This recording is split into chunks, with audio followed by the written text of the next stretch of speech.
नमस्कार विद्यार्थी मित्रांनो, तलाठी भरती 2026 संदर्भात विद्यार्थ्यांमध्ये सर्वात मोठा प्रश्न म्हणजे परीक्षा पद्धत नेमकी कशी असणार. एकच परीक्षा होणार की पूर्व आणि मुख्य अशा दोन परीक्षा टप्प्यात परीक्षा घेतली जाणार. चला जाणून घेऊया संपूर्ण माहिती. व्हिडिओ शेवटपर्यंत नक्की बघा. तर विद्यार्थी मित्रांनो, सर्वात मोठी अपडेट म्हणजे 5 मे 2026च्या GR अनुसार तलाठी ग्राम महसूल अधिकारी पद आता MPSCकडे वर्ग करण्यात आले आहे. यामुळे भरती प्रक्रिया MPSCच्या कार्यपद्धतीनुसार होण्याची शक्यता वाढली आहे. तर विद्यार्थी मित्रांनो, विविध विभागांना मागणीपत्र सादर करण्यासाठी 5 जून 2026 पर्यंतची डेडलाईन देण्यात आल्याची माहिती समोर येत आहे. तर पुढील काही महिन्यात भरती प्रक्रियेला वेग येण्याची शक्यता नाकारता येत नाही. तर आता सर्वात महत्त्वाचा मुद्दा म्हणजेच परीक्षा पद्धत. MPSCच्या जुन्या पद्धतीचा विचार केला तर तलाठी भरतीसाठी फक्त एकच परीक्षा न होता पूर्व परीक्षा आणि मुख्य परीक्षा अशा दोन परीक्षा घेतल्या जातात. अशा दोन टप्प्यामध्ये परीक्षा होण्याची शक्यता व्यक्त केली जात आहे.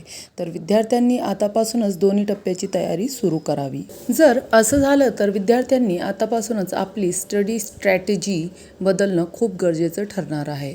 तर लवकरच सुरुवात करा आणि तयारीला लागा. तलाठी भरती 2026ला 15 लाखपेक्षा जास्त विद्यार्थी अर्ज करण्याची शक्यता आहे. म्हणून परीक्षा ऑफलाईन पद्धतीने घेण्याची शक्यता जास्त वाढलेली आहे. आता इथे आणखीन एक महत्त्वाचा मुद्दा समोर येतो, कॅडर बकेटिंग. MPSC विविध पदाचे गट तयार करून सुरुवातीला एकत्रित पूर्व परीक्षा घेऊ शकते. त्यानंतर मुख्य परीक्षा सर्वांगनिहाय की गटनिहाय घेतली जाऊ शकते. याचा फायदा काय तर सुरुवातीला समान अभ्यासक्रमावर लक्ष केंद्रित होईल. पुढील टप्प्यात स्पेसिफिक तयारी करता येईल. वेळ नियोजन आणि पारदर्शकता वाढेल.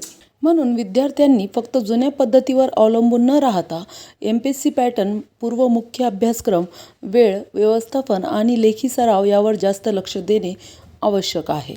MPSCची नवीन तयारी पद्धत.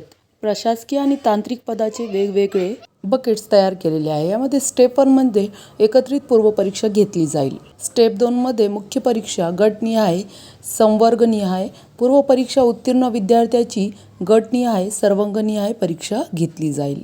सुरुवातीला समान अभ्यासक्रमावर लक्ष केंद्रित करा. पुढील टप्प्यात स्पेसिफिक तयारी करा.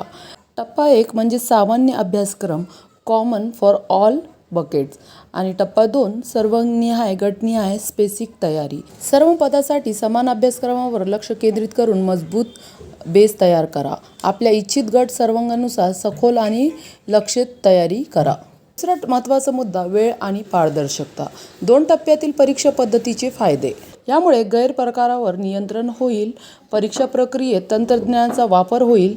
सुरक्षित आणि विश्वसनीय प्रणाली होईल आणि निवड प्रक्रियेत अधिक पारदर्शकता होईल. विद्यार्थ्यावरील मानसिक आणि आर्थिक ताण कमी करण्याचा प्रयत्न MPSCकडून होत आहे. तर मानसिक ताण कमी करण्यासाठी परीक्षेची स्पष्ट आणि पारदर्शक प्रक्रिया होणार आहे.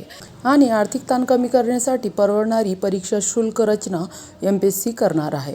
तर मोफत किंवा कमी दरात अभ्यास साहित्य उपलब्ध होईल. मोफत ऑनलाईन टेस्ट सिरीज आणि संसाधने मिळेल. आर्थिकदृष्ट्या दुर्बल विद्यार्थ्यांसाठी शिष्यवृत्ती आणि मदत मिळेल.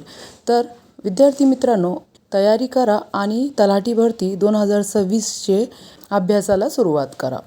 अजून अधिकृत एक्झाम पॅटर्न जाहीर झालेला नसला तरी विद्यार्थ्यांना आतापासूनच MPSC राज्यसेवा तसेच गट ब आणि क परीक्षांच्या धर्तीवर तयारी सुरू ठेवणे फायदेशीर ठरेल.